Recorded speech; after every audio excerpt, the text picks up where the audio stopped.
Licenia Espinel y Washington Yepes comparten un diálogo con la invitada.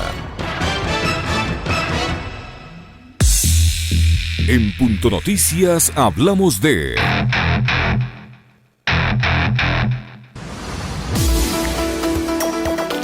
La bancada oficialista tambalea. Las asambleístas Elizabeth Cabezas y María José Carrión confirmaron su decisión de separarse de la bancada y del movimiento Alianza País, debido a que no existe un liderazgo al interior de la agrupación política ni una orientación a futuro. Según dijeron, al menos 10 asambleístas más se irían con ellas sin revelar nombres. La designación de María Alejandra Muñoz como vicepresidenta fue la última votación en la que afloraron las discrepancias en el oficialismo, al punto de que César Litardo y otros 12 legisladores no votaron por ella o terminaron absteniéndose. En este periodo legislativo, el bloque Alianza País ha sufrido varios de estos episodios. Primero fue la separación de quienes apoyan al exmandatario Rafael Correa, que formaron la bancada de la Revolución Ciudadana. Luego sufrió algunas bajas más de País y aliados, hasta llegar a tener solo 36 legisladores. Son las 7:38, una situación de crisis política al interior del bloque gobiernista. Doris Solís fue la secretaria ejecutiva de Alianza País y claro, tiene una vista privilegiada, podría decirse, respecto de lo que fue la organización política y de lo que termina siendo una fuerza política desgranada, atomizada, sin liderazgos, porque no se evidencia absolutamente a nadie que esté al frente del partido, y con un gobierno que al parecer, siendo de ese mismo movimiento, pues no le tomó en cuenta en absolutamente nada en ninguna de las decisiones en términos históricos. Doris, muy buenos días, ¿cómo está usted? Un gusto tenerla acá. Podríamos hacer una lectura, primero en general, de la situación política que se vive al interior de su ex partido y evidentemente de las repercusiones que tiene en la gobernanza, en la gobernabilidad. Muy buenos días. Muy buenos días, Washington, Licenia y a todos los amigos y amigas que nos ven en esta mañana. Lo que usted introduce para este análisis, es decir, la separación de algunos militantes de Alianza País, junto con la venta de la sede y toda la debacle que hemos presenciado, lamentablemente, yo creo que son solo las estocadas finales de una traición que destrozó la organización política más grande construida en la década pasada. Y lo digo esto porque hay que coger con pinzas eso de que Alianza País no ha decidido nada. Bueno, Alianza País destrozó el programa de gobierno y los principios cuando ya a pocos meses de haberse posicionado Lenín Moreno, recuerden ustedes, expulsó a sus fundadores, a Rafael Correa Delgado, a Jorge Glass, a quienes constituíamos la dirección nacional, y se hicieron con el movimiento para traicionar totalmente. Digamos, decir que no han sido consultados, por ejemplo, por parte de la señora Elizabeth Cabezas, cuando ellos impulsaron las leyes que el actual mandatario quería sacar dentro de un esquema neoliberal, las leyes de Lazo, las leyes de quienes perdieron las elecciones, no es real. Ellos han gobernado, sí, pero han gobernado de espaldas al programa de gobierno que fue votado por el pueblo ecuatoriano. Recuerden ustedes que el pueblo ecuatoriano quiso continuar el proceso de transformaciones que venía viviendo la patria, ese proceso que nos dio dignidad, que nos dio equidad, que sacó cerca de 2 millones de personas de pobreza, que les dio acceso a educación, a salud, a becas, a todo lo que los derechos ciudadanos implicaban y que fue el compromiso de la Revolución Ciudadana. No sin dificultades, no sin errores, pero un proceso de dignidad que hoy creo que no hay ecuatoriano que no añore y contraste con la durísima realidad que está viviendo el país. Este momento en que se ha privilegiado la deuda sobre la vida de los ecuatorianos, donde no hay recursos para pagar a los trabajadores públicos, algo que nunca aconteció en la década. Pero estas personas que hoy se desafilian, no nos engañemos, han sido parte de esta traición y de este viraje hacia la derecha. Lo que pasa es que estamos ya con vientos electorales y estas personas están calculando con qué partido quieren intentar volver a ser electos. Yo creo que el pueblo ecuatoriano, con cualquier partido que vaya, no va a olvidar esta gravísima traición que destrozó no solo Alianza País, y ahí quiero que me permita completar la idea. Alianza País llegó a tener 1,5 millones de adherentes. Fue la organización política más grande, más importante del último tiempo, con un ideario de izquierda progresista, con unas propuestas muy claras dentro de una concepción de transformación, de progresismo, y todo ello fue destrozado. Cuando nos usurparon el movimiento, recuerde usted, realmente empezó a destrozarse la organización política, a punto que en las últimas elecciones, digamos, ya obtuvieron pírricos resultados en las elecciones de gobiernos locales.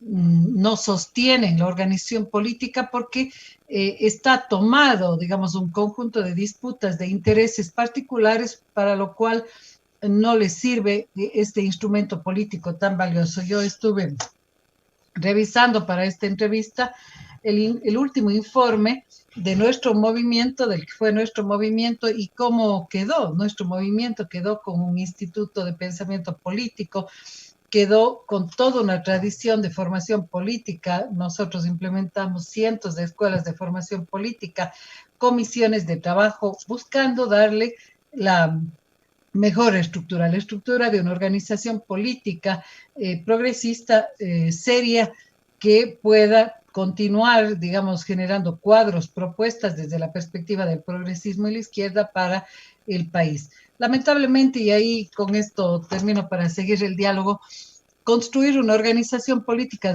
desde el poder resultó muy complejo, porque usted, al final de cuentas, puede mirar quiénes nos quedamos, porque nos une una ideología y seremos fieles a esa ideología siempre, aún en las condiciones más adversas como las que nos ha tocado vivir, con persecución, con tantas injusticias que se están cometiendo contra los líderes y militantes de la Revolución Ciudadana, y quienes no eran realmente, digamos, apegados a la ideología, sino al poder.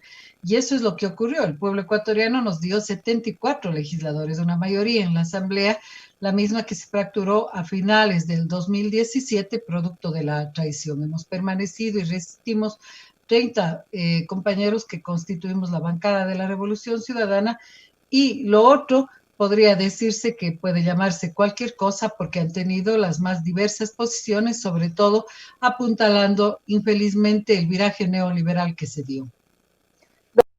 Saluda, Licenia. ¿Usted cree que Alianza País, como lo conocíamos, está a punto de desaparecer, tomando en cuenta que si se concreta la salida de 6 o 7 asambleístas que han anunciado que están analizando su posible salida de Alianza País, ya no serían la primera fuerza política en la Asamblea, no tendrían el peso que han tenido hasta ahora, y con todo este escenario no tienen mayores posibilidades de competir electoralmente el próximo año? Bueno, la esencia de una organización política son sus propuestas programáticas. Si sus dirigentes y sus militantes traicionan esas propuestas programáticas, si, por ejemplo, en vez de priorizar la educación, la salud pública, se prioriza el pago de la deuda externa, una cosa inmoral, escandalosa que hemos vivido en el país de manos de quienes están en este momento dirigiendo el Estado, ¿de qué organización política podemos hablar? Alianza País está muerta desde el día en que traicionaron el programa de gobierno. Esa es la lamentable realidad.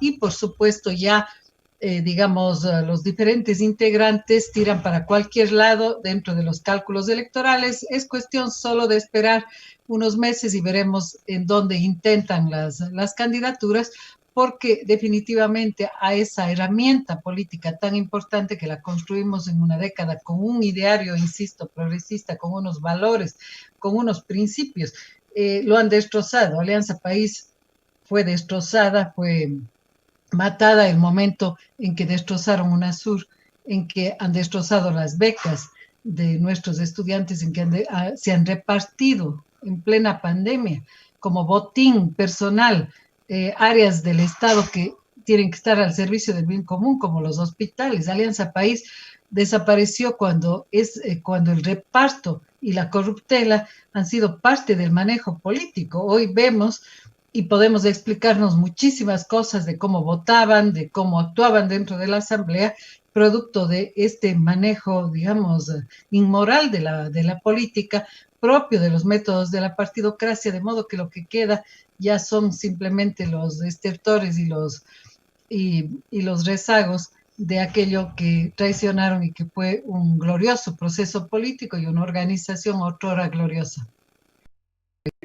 Doris, esta pregunta no quiere caer en el análisis de personas, pero cabe en el momento porque el actual secretario ejecutivo de Alianza País, Gustavo Baroja, prefecto de la provincia de Pichincha por muchísimos años, pues pintaba como un dirigente progresista, como un dirigente que podría haberse ubicado históricamente del centro hacia la izquierda, y es el que está terminando al frente de esta organización política sin haber dicho o sin decir casi absolutamente nada. Es decir, ha desaparecido del mapa político. No ha habido nunca un pronunciamiento respecto de lo actuado por el régimen del presidente Lenín Moreno. Y uno se pregunta, evidentemente, porque hasta lo conoce, ¿qué le pasó a este dirigente que en última instancia pues ha desaparecido de la historia política y del devenir del partido al que dirige?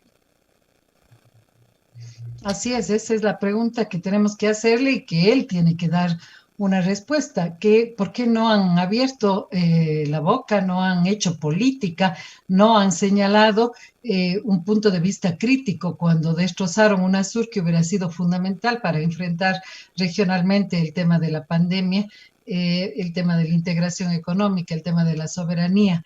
No han dicho esta boca es mía frente a cada una de las decisiones absolutamente equivocadas que nos han llevado en este momento a tener una situación gravísima, no solo del mal manejo de la pandemia, sino de el pésimo manejo económico, el pésimo manejo social y político del país. Algo que triunfó allá en el 2017, hoy está con una bajísima credibilidad y aceptación ciudadana. Pero no solo eso, yo me preguntaría, ¿quién queda de Alianza País en el régimen? Quienes nos están gobernando son las personas que hicieron campaña por Lazo. Lo ha dicho confesamente la señora Romo, que digamos incluso fue propuesta para candidata a vicepresidenta. ¿Quién de los actuales integrantes del gobierno tienen la ideología de Alianza País? Realmente no queda absolutamente nada. Es un proceso de viraje político, de traición a los ideales que triunfaron en las elecciones y que el pueblo ecuatoriano votó, realmente digno de estudio y que creo que quedará marcado penosamente en la historia de nuestro país. Doris, este escándalo que salpica a varios legisladores, en el caso Mendoza, él como país, al ser aliado, y ahora también al presidente de la Asamblea, que sí es de Alianza País como tal, ¿usted cree que es la estocada final que le faltaba a esta organización política? Porque no es el primer escándalo en el que se ven envueltos, escándalos de aparente corrupción, pero sí es como el más evidente, que incluso ha llevado a que la Fiscalía aparentemente empiece a actuar. Está prevista hoy la comparecencia de la ministra de Gobierno y del mismo titular de la Asamblea Nacional. ¿Usted cree que esta es la estocada final a una organización política absolutamente desacreditada por sus propias acciones? Sí, yo creo que, digamos, se va redondeando el panorama a propósito de buscar supuestamente descorreizar el país, como lo llamó el propio actual presidente. Realmente lo que eso ha significado es desmantelar lo que la década ganada hizo correctamente, tratar de cambiar las relaciones de poder en el país, de garantizar derechos básicos a los ciudadanos, de garantizar equidad, de garantizar justicia social, de cobrar los impuestos a quienes más tienen, de implementar un modelo de desarrollo propio, endógeno, de cambiar la matriz productiva. ¿Qué hubiera sido del país si no hubiéramos tenido, por ejemplo, la red de hospitales, de centros, de subcentros, la red de salud que en este momento el país tiene?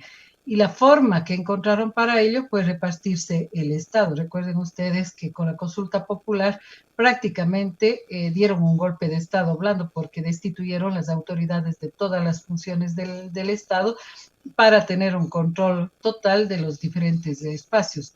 Se ha violentado la Constitución y las leyes para todo este proceso, pero el resultado podemos verlo con absoluta claridad: un desgobierno, una vuelta de los métodos de la partidocracia, de repartir a las diferentes fuerzas políticas, señalo nuevamente, como si fuera un botín la administración de las diferentes áreas del Estado y el manejo a través de múltiples negociados y corruptelas. Y es gravísimo y ya esperaremos que la Fiscalía haga un estudio y un análisis objetivo sobre estas denuncias, por ejemplo, en el diálogo de Azuero y de Mendoza, donde al parecer incluso se repartió dinero a los diferentes asambleístas a cambio de las posturas políticas, y hay nombres concretos que ustedes lo conocen y la ciudadanía lo ha escuchado.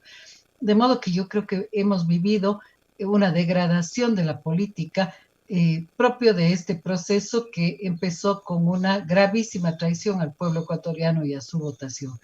Por ello mismo, yo creo que va despejándose toda esta campaña que trató, al no poder ocultar las obras de la Revolución Ciudadana, de contaminar todo con acusaciones falsas absolutamente injustas a todo el proceso de supuesta corrupción, cuando los corruptos han sido ellos, cuando por donde se mire, lamentablemente hay cuestionamientos a la manera en que se ha gestionado la cosa pública en este proceso.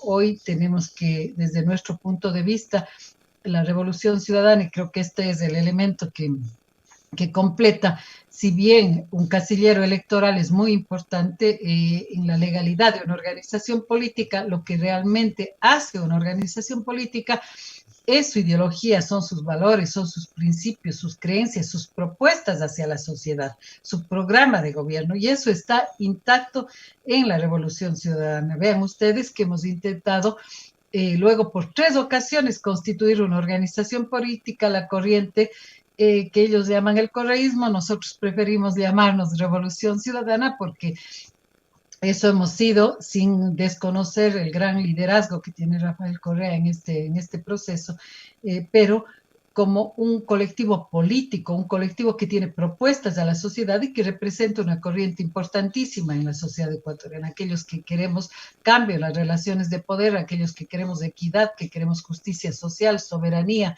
que queremos dignidad para nuestro país. Ecuador, recuerden ustedes, hasta hace no mucho tiempo, era reconocido en el mundo como un país que acertadamente empezó a superar la pobreza, a encontrar un camino de desarrollo propio muy importante, y hoy es tipificado afuera como el peor país en el manejo de la pandemia. Eso es quizá el retrato más gráfico de lo que ha significado, infelizmente, esta traición política a la propuesta de gobierno que debió implementarse en estos años. Y entonces les decía, la Revolución Ciudadana, más allá de la formalidad de una organización legal, continúa vigente, nuestras bases continúan organizándose pese a la persecución, pese a el proceso tan injusto que vivimos, porque los ideales no mueren, los principios no mueren, y nosotros fuimos acogidos, digamos, electoralmente en una alianza con Compromiso Social, hoy también perseguido, hoy también buscado ilegalizarse. Sin embargo, yo insisto, para quienes quieren borrar la Revolución Ciudadana, hay que decirles lo que incluso analistas opositores han señalado. Lo único que ha logrado es que crezcamos y que nos fortalezcamos en nuestras convicciones. ¿Es posible que, dado el clima del país, se reconfigure la correlación de fuerzas al interior de la Asamblea, capaz de que en estos últimos 10 meses la Asamblea cumpla un rol mucho más protagónico en el ámbito de la fiscalización, en aspectos como salud, en aspectos como economía, porque el ministro de Finanzas está llevando el país a la debacle, no precisamente por la epidemia, sino desde mucho antes? ¿Es posible aquello? La Asamblea que cumple este rol fiscalizador real contra quienes deben, en efecto, ser fiscalizados. Veo muy difícil, porque pronto una buena parte de quienes están en la Asamblea aspiran a reelegirse y dejarán sus curules, entrarán los asambleístas alternos. Luego, lamentablemente, la conducción de la Asamblea es una conducción que ha bloqueado precisamente este rol tan importante, y esto lo hemos dicho y lo reitero con respeto pero con firmeza al presidente Litardo. Ustedes vean la vergonzosa sesión que tuvimos el día miércoles, compareció el ministro de Finanzas a la Asamblea a sustentar un informe respecto del sistema financiero. Sorpresivamente se nos dijo que hubo una desconexión, no se nos dio ninguna explicación y el ministro desapareció de la sesión, se continuó con otro punto y ni siquiera se abrió el debate sobre ese punto para evitar cuestionamientos al ministro de Finanzas y se suspendió la sesión.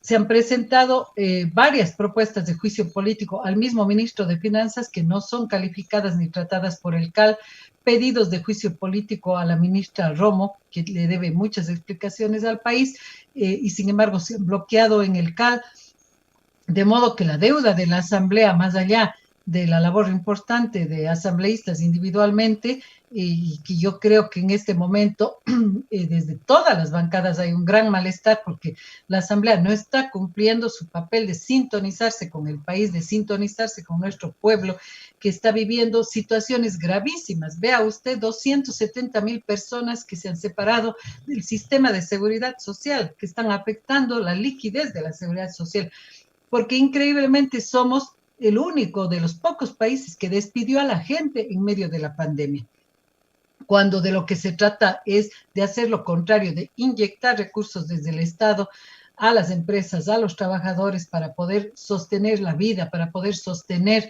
lo más importante y salir de la pandemia. Lo dice la CEPAL, lo dice Naciones Unidas, lo ha dicho el propio Fondo Monetario Internacional. Moratoria de la deuda para que esos recursos se destinen a la vida, a la salud y a la crisis económica que se viene. Una crisis económica que se prevé con una disminución del 9% del Producto Interno Bruto. Sin embargo, las medidas acá que se tomaron fueron gravísimas y se nos impidió poder debatir con el ministro de Economía, que es la esencia de un parlamento, poder debatir, interpelar, clarificar las cosas de cara al país.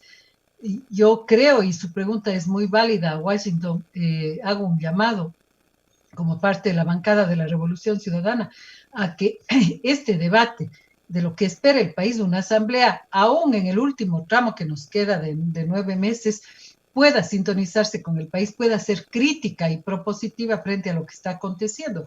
Pero el desempeño yo creo que deja mucho que desear y la conducción igualmente que no ha ofrecido soluciones y que bloquea todo acto de fiscalización política. Doris, muchos se preguntan por qué si al inicio el bloque de la decía que no van a respaldar la terna para la vicepresidenta de la República o vicepresidente, cualquiera de los tres, ¿por qué finalmente decidieron respaldar a la tercera de la terna? Sí, lo explicamos en un pronunciamiento que nuestra bancada dio a conocer a nivel público y vale su pregunta, Licenia, porque efectivamente quedan a lo mejor preocupaciones en la ciudadanía. Lo que pretendía el régimen era, y sabían perfectamente que estas personas que no gozan de la simpatía del país, que tienen mucho que explicarle al país, por ejemplo, en el manejo de las muertes y de la represión de octubre por parte de la ministra Romo, no iban a tener el apoyo de las fuerzas políticas en la Asamblea. Pero lo que pretendían era que entre la primera de la terna por el Ministerio de la Ley. La señora Romo fue negada en la votación, fue negado el señor Roldán. Sin embargo, si no había una concreción en esa jornada, hubiera entrado, digamos, y el régimen era absolutamente capaz de hacer una designación, pese al rechazo en la votación de la primera de la terna. En ese sentido, nosotros consideramos que esa era una salida absolutamente inadmisible por la pérdida de legitimidad de estas personas del régimen y consideramos, pues, finalmente que al darse este escenario absolutamente no deseado, votar por la tercera de la terna bloqueaba esa perspectiva absolutamente ilegítima y antidemocrática. Sabemos que la señora Muñoz es parte del régimen, por supuesto, un régimen que cuestionamos nosotros frontalmente, pero, digamos, aspiramos a que la propia Asamblea pueda hacer un control de su desempeño y exigirle, como no puede ser de otra manera, que en estos pocos meses que le quedan al régimen pueda al menos, digamos, jugar un papel sintonizado con las expectativas del pueblo ecuatoriano. Muchísimas gracias, asambleísta Solís, por haber atendido esta entrevista. Gracias, Washington. Gracias, Licenia. Gracias a usted también. Cuídese, que tenga un lindo día. Igualmente. Punto Noticias. Apasionados por las noticias.